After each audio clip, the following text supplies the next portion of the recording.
नमस्कार स्टूडेंट्स। आज सीडीपी का हम लोग नया टॉपिक एक पढ़ने जा रहे हैं, बुद्धि। काफ़ी इम्पोर्टेंट टॉपिक है। तो सबसे पहले हम लोग बात कर लेते हैं कि बुद्धि के बारे में, कि बुद्धि क्या है।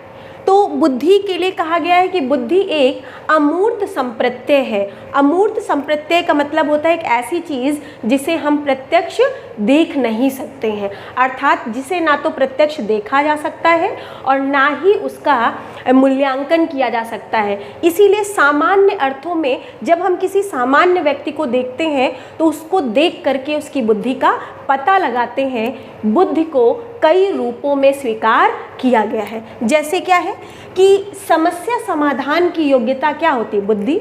हम ऐसा मानते हैं कि जिसकी बुद्धि जितनी ज़्यादा होगी उसकी प्रॉब्लम सॉल्विंग कैपेसिटी उतनी ही ज़्यादा होती है। फिर इसके बाद क्या है? सीखने की योग्यता क्या है? आपकी बुद्धि है, यानी जिसकी बुद्धि जितनी ज़्यादा होती है उसके सीखने की जो क्षमता होती है उतनी ही अधिक होती है। इसलिए बुद्धि को सीखने की क्षमता के रूप में भी स्वीकार किया गया है। नेक्स्ट हमारा क्या एबिलिटी है? समायोजन की योग्यता, यानी एबिलिटी टू एडजस्ट, यानी जिस व्यक्ति की बुद्धि जितनी बेहतर होती है उसकी समायोजन क्षमता भी उतनी ही अधिक होती है। और लास्ट हमारा पॉइंट है अमूर्त चिंतन की योग्यता, यानी एबिलिटी टू अब्स्ट्रैक्ट थिंकिंग, यानी जो बुद्धि है वो क्या है? एक अमूर्त चिंतन की योग्यता है। जिसकी बुद्धि जितनी हाई लेवल की होती है उसकी अब्स्ट्रैक्ट थिंकिंग भी उतनी ही ज़्यादा होती है। यानी हम ये कह सकते हैं कि बुद्धि को कई रूपों में स्वीकार किया गया है, जैसे कार्य करने की योग्यता के रूप में, सीखने की क्षमता के रूप में, समायोजन की योग्यता के रूप में, अमूर्त चिंतन की योग्यता के रूप में, तथा समस्या समाधान की योग्यता क्या कहलाती है? बुद्धि कहलाती है। ठीक है। बुद्धि के कई सारे सिद्धांत हैं हमारे, जिसमें से बुद्धि का जो पहला सिद्धांत है वो है एक कारक सिद्धांत, यानी यूनिफैक्टर थ्योरी। तो क्वेश्चन हमारा ये बनता है कि बुद्धि का सबसे प्राचीन सिद्धांत कौन सा है? तो एक कारक सिद्धांत है। एक कारक सिद्धांत के जो प्रवर्तक हैं वो बिने और टर्मन है। ठीक है। बिने और टर्मन ने बुद्धि को एक अविभाज्य इकाई के रूप में, यानी एक अनडिविजिबल यूनिट के रूप में स्वीकार किया है। इन्होंने क्या माना कि बुद्धि क्या है? एक इकाई है, यानी जब भी हमारे सामने कोई कार्य या समस्या आती है तो हम अपनी संपूर्ण बुद्धि का एक साथ प्रयोग करते हैं। बुद्धि का टुकड़ों या खंडों में विभाजन संभव नहीं है। तो पहला क्वेश्चन क्या है कि बुद्धि का सबसे प्राचीन सिद्धांत कौन सा है? तो एक कारक सिद्धांत है। एक कारक सिद्धांत के प्रवर्तक कौन थे? बिने और टर्मन। और अगला जो हमारा क्वेश्चन बनता है कि किस सिद्धांत में बुद्धि को एक अविभाज्य इकाई के रूप में स्वीकार किया गया है? तो एक कारक सिद्धांत में इसे स्वीकार किया गया है। ठीक है। बुद्धि का जो हमारा दूसरा सिद्धांत है वो है आपका द्विकारक सिद्धांत। बहुत इंपॉर्टेंट सिद्धांत है। इसको टू फैक्टर थ्योरी कहते हैं। इसके जो प्रवर्तक थे वो स्पीयरमैन थे। ठीक है। स्पीयरमैन ने बुद्धि को दो कारकों में विभाजित किया है। एक था जी फैक्टर और दूसरा है एस फैक्टर, यानी एक जनरल एबिलिटी यानी सामान्य योग्यता कारक और दूसरा है स्पेसिफिक एबिलिटी यानी विशिष्ट योग्यता कारक। अब स्पीयरमैन ने कहा कि जो जनरल एबिलिटी होती है वो बहुत महत्वपूर्ण होती है, यानी जो सामान्य योग्यता कारक होता है वो समाज के लगभग सभी व्यक्तियों में पाया जाता है और दैनिक जीवन में हम जो भी कार्य करते हैं, जैसे पढ़ना, लिखना, सोचना, समस्या समाधान करना, तर्क करना, चिंतन करना, ये जितने भी कार्य हम अपने दैनिक जीवन में करते हैं वो सभी कार्य सामान्य योग्यता यानी जनरल एबिलिटी के द्वारा ही पूरे किए जाते हैं। ठीक है। दूसरा क्या है? स्पेसिफिक एबिलिटी, यानी जो विशिष्ट योग्यता होती है वो समाज के कुछ ही व्यक्तियों में पाई जाती है, लेकिन जिन व्यक्तियों में ये पाई जाती है वो व्यक्ति किसी एक पर्टिकुलर या निर्धारित क्षेत्र में अपनी विशेष योग्यता का प्रदर्शन करते हैं।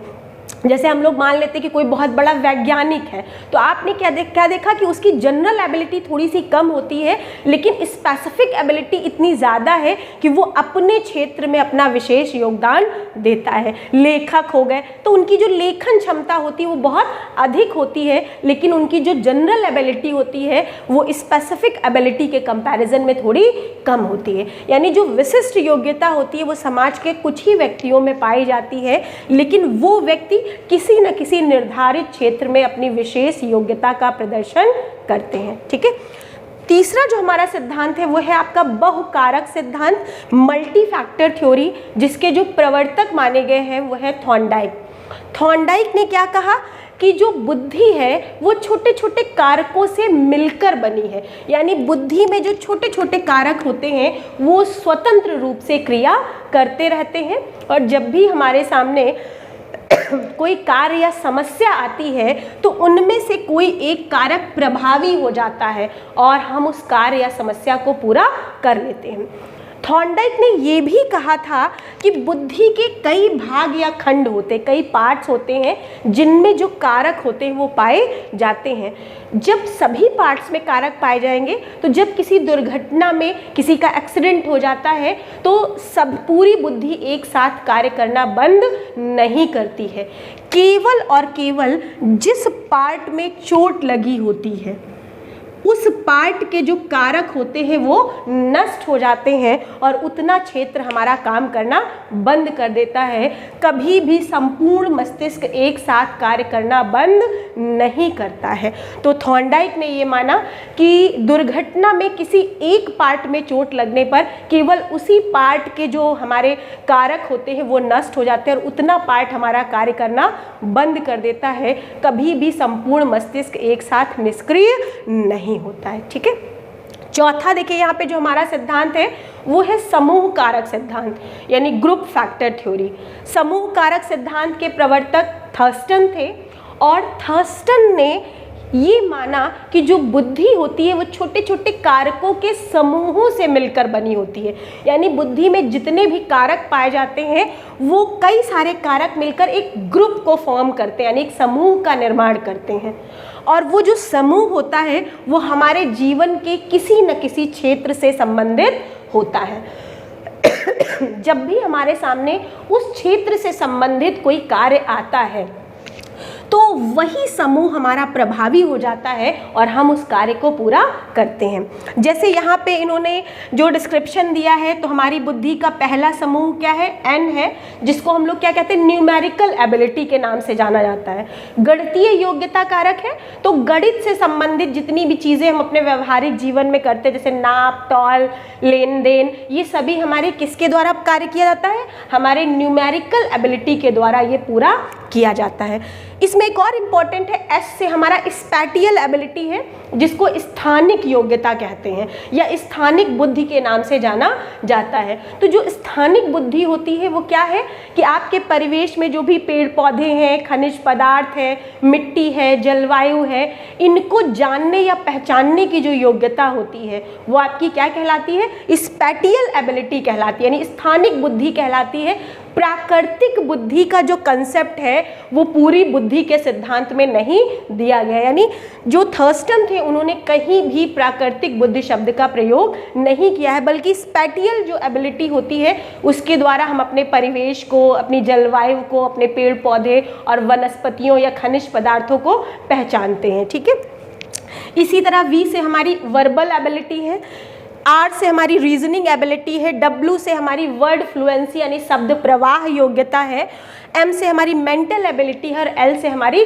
लॉजिकल एबिलिटी यानी तार्किक योग्यता है। यानी ये सभी हमारी जो बुद्धि के समूह है वो हमारे जीवन के किसी न किसी क्षेत्र से संबंधित है और उस क्षेत्र से संबंधित कार्य आने पर उसी क्षेत्र का समूह प्रभावी होता है और हम उस कार्य या समस्या को पूरा कर लेते हैं। ठीक है, आप लोग जरा स्क्रीनशॉट ले लीजिए फिर हम कंटिन्यू करते हैं। चलिए नेक्स्ट देखिए, हमारा जो सिद्धांत है वो है बुद्धि का त्रिआयामी सिद्धांत या इसे बुद्धि का त्रिविमीय सिद्धांत या बुद्धि की संरचना के नाम से भी जाना जाता है। तो बुद्धि का त्रिआयामी सिद्धांत, इसके जो प्रवर्तक थे वो है जेपी गिलफोर्ड। गिलफोर्ड ने बुद्धि की जो संरचना प्रस्तुत की है उसे हम आपको यहाँ पर दिखा दे रहे हैं। इसमें ट्राई डायमेंशंस यानी 3 डायमेंशंस बने हुए हैं। इनका ऐसा मानना था कि जो बुद्धि होती है उसमें 3 प्रकार की संक्रियाएं पाई जाती हैं, यानी हमारी जो बुद्धि है उसके 3 आयाम हैं। इन 3 आयामों के नाम क्या है? पहला हमारा क्या है, विषय वस्तुएं। विषय वस्तुओं की जो संख्या मानी गई है वो है 4। दूसरी हमारा जो विमा है वो है आपकी संक्रियाएं और यानी ऑपरेशंस, और संक्रियाओं की संख्या मानी गई है 5। और सबसे लास्ट जो हमारी विमा है वो है परिणाम या उत्पाद, जिसको प्रोडक्शन के नाम से भी जाना जाता है, उसकी जो संख्या मानी गई है वो है 6। इस प्रकार जो सबसे पहले हमारी बुद्धि की संरचना बनी थी, तो 4, 5 और 6 इसको मिला करके हमारी बुद्धि में 120 प्रकार की संक्रियाएं देखने को मिली है। ठीक है, तो जेपी गिलफोर्ड ने जो अपना कंसेप्ट यहाँ पे दिया है वो ये माना कि जो बुद्धि की पहली विमा है वो है विषय वस्तुएं यानी सब्जेक्ट मैटर। और सब्जेक्ट मैटर क्या है? 4 है। पहला है शाब्दिक यानी वर्बल, दूसरा आकृतिक यानी फिगरल, तीसरा है सांकेतिक यानी सिंबॉलिक, और चौथा है व्यवहारिक यानी बिहेवियरल। यानी हमारी जो विषय वस्तुएं होती हैं वो 4 होती हैं, यानी जो हमारा मस्तिष्क है वो 4 प्रकार की विषय वस्तुओं के प्रति संक्रिया करता है। जैसे हाथों से हम लोग क्रिया करते हैं, वैसे ही जब मस्तिष्क हमारा माइंड वर्क करता है तो उसको हम लोग क्या कहते हैं? संक्रिया कहते हैं। यानी हमारा जो मस्तिष्क है वो 4 प्रकार की विषय वस्तुओं के प्रति संक्रिया करता है। शाब्दिक के अंतर्गत हम लोग भाषा व्यवहार को शामिल करते हैं, या पुस्तकों में जो छपा होता है हम लोग उसको शामिल करते हैं। जब भी हमसे कोई व्यक्ति बात करता है या पुस्तकों को हम देखते हैं तो तुरंत हमारा माइंड रिएक्ट करने लगता है, यानी कोई ना कोई संक्रिया करता है। दूसरा हमारा क्या है? आकृतिक। तो जब हम कोई आकृति देखते हैं, कोई चित्र देखते हैं तो तुरंत हमारा माइंड एक्टिव हो जाता है और हम उसके बारे में विचार करने लगते हैं। नेक्स्ट हमारा क्या? सांकेतिक। आज आजकल आपने देखा होगा सिंबल्स का यूज़ बहुत किया जाता है। जैसे कोई विद्यालय है तो बच्चों बैग लेकर के सिंबल बना दिया गया, नहर का सिंबल अलग होता है, डैम यानी बांध का सिंबल अलग होता है। तो संकेतों को देख करके भी हमारा मस्तिष्क एक्टिव हो जाता है और हम उसके बारे में विचार करने लगते हैं। और व्यवहारिक के अंतर्गत हम अपने दैनिक जीवन में अपनी जिस बुद्धि या जिस संक्रिया का प्रयोग करते हैं उसको शामिल किया गया है। तो विषय वस्तुएं हमारी कौन कौन सी हैं? शाब्दिक, आकृतिक, सांकेतिक और व्यवहारिक। तो इन चारों प्रकार की विषय वस्तुओं के प्रति हमारा जो मस्तिष्क है वो 5 प्रकार से संक्रिया करता है। यानी संक्रियाओं की संख्या कितनी है हमारी? 5। पहला क्या है? संज्ञान यानी कॉग्निशन। संज्ञान होता क्या है? तो किसी चीज़ को जानना या पहचानना क्या कहलाता? संज्ञान कहलाता है। और संज्ञान को ही सीखने या अधिगम का प्रथम चरण माना जाता है। यानी सीखने का जो प्रथम चरण होता है वो हमारा क्या होता है? संज्ञान होता है, यानी किसी चीज़ को जानना या पहचानना। ठीक है, इसके बाद दूसरा हमारा क्या है? स्मरण यानी मेमोराइजेशन। तो सीखे गए ज्ञान को लंबे समय तक अपनी मेमोरी में बनाए रखना क्या कहलाता है? स्मरण कहलाता है। यानी हम जो कुछ भी सीख चुके हैं अगर हम लंबे समय तक उसे अपनी मेमोरी में बनाए रखते हैं तो उसे हम क्या कहते हैं? स्मरण कहते हैं। और ऐसा माना गया है कि एक अच्छी स्मृति की यानी एक अच्छी मेमोरी की 3 विशेषताएं होती हैं जिसे R³ के नाम से भी जाना जाता है। ये भी बहुत इंपॉर्टेंट क्वेश्चन है कि इस R³ में देखिए आपका आता क्या क्या है। सबसे पहला जो है वो है रिटेंशन यानी धारण करना या बनाए रखना। दूसरा है आपका R रिकॉल। रिकॉल का मतलब क्या होता है? पुनः स्मरण करना। और तीसरा जो आपका आता है वो है रिकॉग्निशन यानी इसकी पहचान करना। तो ऐसा माना गया है कि एक अच्छी मेमोरी की 3 विशेषताएं होती हैं जिसे हम लोग R³ कहते हैं, रिटेंशन, रिकॉल एंड रिकॉग्निशन। यानी जिसकी मेमोरी बहुत अच्छी होती है उसकी रिटेनिंग जो कैपेसिटी होती है वो भी बहुत अच्छी होती है, यानी वो अपने ज्ञान को लंबे समय तक अपनी मेमोरी में रिटेन रखता है यानी बनाए रखता है। आवश्यकता पड़ने पर हम अपने उस ज्ञान को रिकॉल भी कर पाते हैं यानी पुनः स्मरण भी कर पाते हैं। तो अगर आपकी मेमोरी अच्छी होगी और एग्जाम में कोई क्वेश्चन आया है तो आप क्या करते हैं? उस प्रश्न का उत्तर तुरंत रिकॉल कर लेते हैं। और जैसे ही आप रिकॉल करते हैं आप अपने उस प्रश्न के उत्तर को पहचान लेते हैं यानी रिकॉग्नाइज कर लेते हैं और आप अपने उत्तर को टिक कर देते हैं। लेकिन जिसकी मेमोरी अच्छी नहीं होती है उसमें ये तीनों क्वालिटीज़ पाई नहीं जाती हैं। याद तो करता है लेकिन आज याद किया और कल वो भूल गया, यानी वो अपने ज्ञान को रिटेन नहीं रख पाता है। ठीक है नेक्स्ट हमारा देखिए क्या है, परंपरागत चिंतन यानी कन्वेंशनल थिंकिंग। तो नाम से आपको पता चल रहा है कि परंपरागत चिंतन का मतलब क्या होता है कि जो चीज़ें पहले से चली आ रही हैं, जो विचारधारा हमारे समाज में पहले से है, जो चीज़ें पहले से इन्वेंट की जा चुकी हैं, तो पुराने सिद्धांतों और मान्यताओं के आधार पर सोचना या पुराने तरीके से ही कार्य करना जो आपका है वो क्या कहलाता है, परंपरागत चिंतन कहलाता है, कन्वेंशनल थिंकिंग कहलाती है। ठीक, और ऐसा माना गया है कि जो हमारे छोटे बच्चे होते हैं या जो लोग मंद बुद्धि होते हैं उनमें कन्वेंशनल थिंकिंग पाई जाती है, परंपरागत चिंतन पाया जाता है। इसी चिंतन को हम लोग स्थूल चिंतन भी कह सकते हैं, इसी को हम मूर्त चिंतन भी कह सकते हैं, और इसी को अभिसारी चिंतन यानी कन्वर्जेंट थिंकिंग के नाम से भी जाना जाता है। इसका मतलब क्या होता है कि चिंतन का जो क्षेत्र होता है वो पहले से ही सीमित और निर्धारित होता है, हम चाह कर भी उसको आगे नहीं बढ़ा सकते हैं। तो ऐसे चिंतन को हम लोग क्या कहते हैं, परंपरागत चिंतन कहते हैं। तो मंद बुद्धि व्यक्तियों का चिंतन कैसा होता है, परंपरागत। परंपरागत अगर ऑप्शन में ना हो तो हम लोग मूर्त भी लगा सकते हैं, मूर्त भी ऑप्शन में ना हो तो हम लोग स्थूल चिंतन लगा सकते हैं, और हम लोग प्रत्यक्ष चिंतन भी लगा सकते हैं। कई बार ऐसे क्वेश्चन आया है कि जो अभिसारी चिंतन होता है या अभिसारी जो प्रश्न होते हैं वो कैसे होते हैं।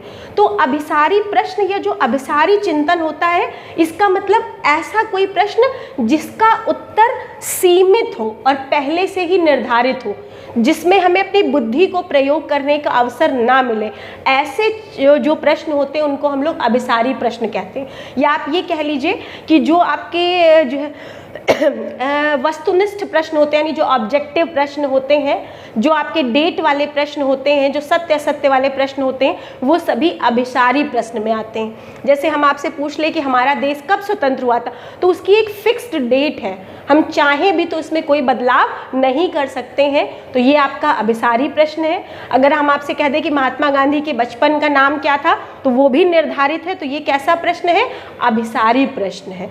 ठीक है, यानी प्रश्न का वह क्षेत्र जो बिल्कुल सीमित है, जिसमें कोई बदलाव संभव नहीं है, उसे हम क्या कहेंगे, अभिसारी प्रश्न। या जो परंपरागत चिंतन का मतलब होता है केवल पुराने सिद्धांतों या तरीकों से ही कार्य करना और बिल्कुल वैसा ही सोचना जैसा कि लोग पहले सोच चुके हैं, उसे हम क्या कहेंगे, परंपरागत चिंतन कहेंगे। ठीक है, जो गैर परंपरागत चिंतन होता है वो जस्ट इसका अपोजिट है। गैर परंपरागत चिंतन का मतलब होता है पुराने सिद्धांतों और मान्यताओं को छोड़ करके किसी भी कार्य को करने का बिल्कुल नया तरीका सोचना, या नए तरीके से विचार करना, या किसी कार्य को नए तरीके से करना, या अपने विचारों के आधार पर कुछ नया क्रिएट करना, ये क्या कहलाता है, गैर परंपरागत चिंतन कहलाता है, नॉन कन्वेंशनल थिंकिंग कहते हैं। और इसी को अमूर्त चिंतन भी हम कह सकते हैं, अब्स्ट्रैक्ट थिंकिंग, इसी को हम सूक्ष्म चिंतन भी कह सकते हैं, और इसी को अपसारी चिंतन यानी डाइवर्जेंट थिंकिंग के नाम से भी जाना जाता है। यानी ये जो चिंतन का क्षेत्र होता है वो बहुत ही विस्तृत तथा व्यापक होता है, जिसमें सभी को अपना पॉइंट ऑफ व्यू बताने का मौका मिलता है, यानी हर व्यक्ति को अपने पॉइंट ऑफ व्यू को प्रदर्शित करने का मौका मिलता है, या अपने तरीके से सोचने का या अपने तरीके से कार्य करने का मौका मिलता है। ऐसे चिंतन को गैर परंपरागत चिंतन या अपसारी चिंतन भी कहते हैं। तो अगर आपसे कोई पूछता है कि अपसारी प्रश्न कौन से होते हैं, तो सिंपल सा उत्तर है कि एक ऐसा प्रश्न जिसके उत्तर हम अपने हिसाब से दे पाए, यानी जिसमें हम अपना पॉइंट ऑफ व्यू प्रदर्शित कर पाएँ, वो सभी प्रश्न क्या होते हैं, अपसारी प्रश्न होते हैं। तो जितने भी प्रतिभाशाली लोग होते हैं या जितने भी सृजनात्मक व्यक्ति होते हैं, उन सभी का चिंतन कैसा होता है, गैर परंपरागत होता है।